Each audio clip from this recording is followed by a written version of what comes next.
এই যে দিব্য দৃষ্টি বলা হচ্ছে, দিব্য দৃষ্টি কি না, তোমার যে সত্তা, যেটা তুমি, ও তো তুমি জানোই। সুতরাং যেই মুহূর্তে তুমি সেই মানসিক অবস্থায় পৌঁছবে, তখন কিন্তু তুমি তোমাকে সঙ্গে সঙ্গে দেখতে পাচ্ছ, তখন এই চোখটা লাগছে না। সেই জন্যে ঠাকুরকে যখন স্বামী বিবেকানন্দ ছোট নরেন্দ্রনাথ জিজ্ঞেস করলেন, আপনি ঈশ্বরকে দেখেছেন? উত্তরটা ঠাকুর কি দিলেন? দেখেছি, তোকেও দেখাতে পারি।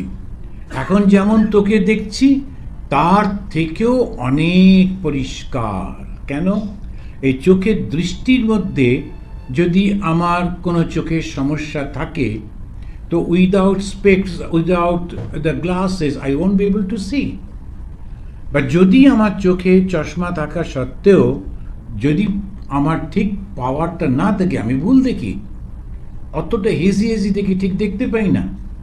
কিন্তু যখন আমার সত্তাকে আমি দেখছি, তখন তো চশমাও লাগে না, কোনো কিছু না। একটা লোক ঘুমোচ্ছিল চশমা পরে, ওর বন্ধু জিজ্ঞেস করলো, চশমা পরে ঘুমোচ্ছিস কেন? বলে, নইলে স্বপ্নটা এলে ভালো করে দেখতে পাবো না। তা আমরা যদি ভগবানকে দেখার জন্য চট করে পকেট থেকে চশমা বার করি, তাহলে ভুল হয়ে যাবে। সেই জন্যই ঠাকুরের এই ছোট্ট কথা কিন্তু অত্যন্ত গুরুত্বপূর্ণ। তাকে চর্মচক্ষে দেখা যায় না। এরপরে বলছেন, সাধন করতে করতে একটি প্রেমের শরীর হয়, তার প্রেমের চক্ষু, প্রেমের কর্ণ। এটা ঠাকুরের এক্সপ্রেশন। সাধন করতে করতে মানে, সাধনটা কাকে বলে? সাধন করা,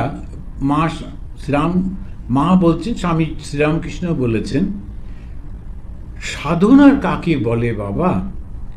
যেন তেন প্রকারে মনটাকে ঈশ্বরের চরণে রাখা। আমরা সাধন মানেই উপোস করা, সাধন মানেই খালি পায়ে হাঁটা, সাধন মানে একটু শারীরিক কষ্ট করা, ওগুলো কিছু কিছু করতে হয়, কিন্তু ওটাই সাধনা নয়। সাধনাটা কি? এই মনটাকে বিষয় থেকে তুলে নিয়ে সদা সর্বদা ঈশ্বরের মধ্যে রাখা। মনি আজকে জিজ্ঞেস করছেন, তখন ঠাকুর বলছেন, এই যে গোপীরা প্রেমোন্মত্ত হয়ে বলতে লাগলো, আমি Krishna.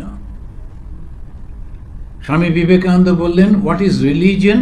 Religion is realisation, and that. ধর্ম ধর্ম বলি আমরা, কিন্তু ধর্ম শুরু হয় কখন? যখন আমি বলতে পারবো আমি ঈশ্বর।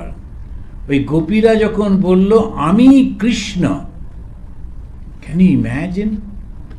অন্য ধর্ম বললে সঙ্গে সঙ্গেই মাথাটাই থাকবে না, সঙ্গে সঙ্গে মেরে ফেলবে। কেন? Blasphemy, you can never be God. কিন্তু গোপীরা বেদান্তবাদী নয়, গোপীরা কমপ্লিটলি দ্বৈতবাদী।